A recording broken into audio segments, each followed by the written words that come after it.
آئیے دیکھتے ہیں کیسے سورہ کہف پڑھ کے کیسے کوئی انسان اپنی قسمت بدلتا ہے اور کیسے کوئی انسان سورہ کہف پڑھ کر ناکامی کے اندھیروں سے نکلتا ہے اور پھر کامیابی کی روشنی پاتا ہے۔ میں ڈاکٹر فہد ارتانی، روشنی والا، آپ کا روحانی معالج، آپ کا روحانی استاد فرام roshnicenter.com۔ ہر ایک مسلمان کو یہ لازمی معلوم ہونا چاہیے کہ سورہ کہف کا نام ایک بند غار کے اوپر رکھا گیا۔ سورہ کہف کھولتی ہے ان بند رستوں کو، ان الجھی ہوئی گتھیوں کو، جو کہ آپ کی زندگی کی خوشیوں کو ایک اندھیری بند غار میں بند کر دیتی ہے۔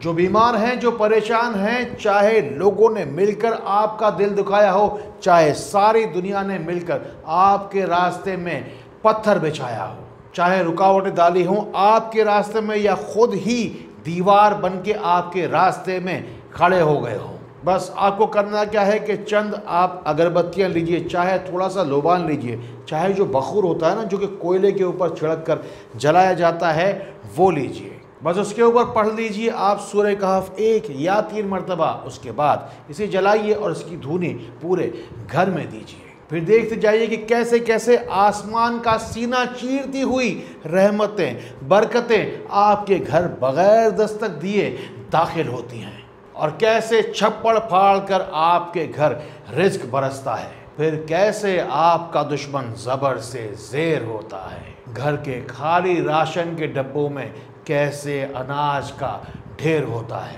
ان خالی جیبوں میں جن میں سکوں کی آواز تک نہیں آتی، آپ دیکھیں گے اپنی آنکھوں سے کیسے روپے پیسے کا ان خالی جیبوں میں ریل پیل ہوتا ہے۔ سورہ کہف تو کافی ہے، سورہ کہف تو بیماریوں سے شافی ہے، سورہ کہف بیماریوں سے معافی ہے۔ یہاں روشنی سینٹر میں شفا کا دربار سجا ہے، آپ بھی جائیے، کمنٹس میں جائیے اور دعا کی اس بڑی بڑی لسٹوں میں اپنا نام جا کے ضرور لکھوائیے، کیونکہ یہ فی سبیل اللہ سروس ہے، چاہیے تو اپنے پورے خاندان کا نام جا کے لکھوائیے۔ کمنٹس میں جا کے مجھے آپ یہ بھی ضرور بتائیے کہ اس وقت اس دنیا کے کون سے کونے سے آپ مجھے دیکھ رہے ہیں اور سن رہے ہیں، اور اگر چاہتے ہو سورہ کہف کے صدقے غیب کا وسیلہ پانا تو ان باتوں کو آگے سے آگے شیئر ضرور کرتے جانا۔ جس گھر میں روٹی روزی کی تنگی رہتی ہے انہیں چاہیے کہ روزانہ مغرب کی نماز کے بعد 1 مرتبہ سورہ کہف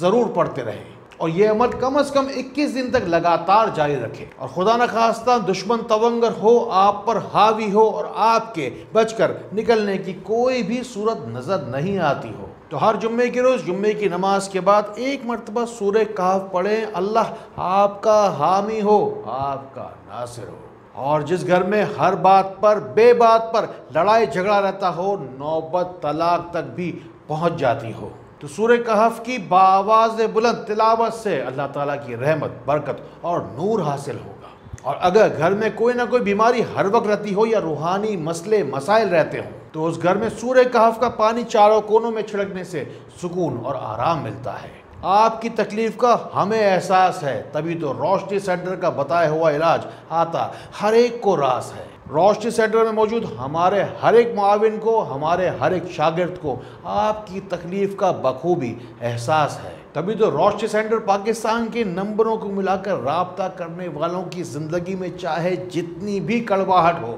اسے ضرور ملتی ہے شفا، ملتی مٹھاس ہے۔ سورہ کہف ہر گھر میں روزانہ پڑھی جانی چاہیے، اس بارے میں خاص چند پوائنٹس ہیں، اب آپ کو آخر بتا رہا ہوں۔ ہر چیز باقاعدہ اوتھینٹک ڈیٹا ہے جو آپ کو پتہ ہونا بہت ضروری ہے۔ حدیث شریف کا کم و بیش مفہوم ہے، سورہ کہف سکینہ ہے، یعنی کہ سکون دینے والی ہے۔ دوسری بات سنیے کہ پھر فرمایا کہ یہ بادل ہے جو کہ سکون لے کر آتا ہے، اور جو شخص اپنے قلب اور ذہن میں سکون چاہتا ہے، روح میں اور جسم میں توانائی چاہتا ہے، اپنے روپے پیسے میں برکت اور اضافہ چاہتا ہے، وہ سورہ کہف کی تلاوت کو اپنا معمول بنائے۔ حدیث شریف کا کم و بیش مفہوم ہے کہ جو کوئی بھی شخص سورہ کہف کی شروع 3 آیات کی تلاوت کرے گا، وہ حضرت آدم علیہ السلام سے لے کے قیامت تک کے دن تک کے تمام تر فتنوں سے بچا رہے گا۔ ایک اور حدیث شریف کا کم و بیش مفہوم ہے کہ جو کوئی بھی شخص جمعے کے دن سورہ کہف پڑھے گا، اگلے جمعے تک اللہ کا نور اس پر اپنی رحمت برساتا رہے گا، اور جو کوئی بھی شخص چاہتا ہے کہ اس کی قبر سے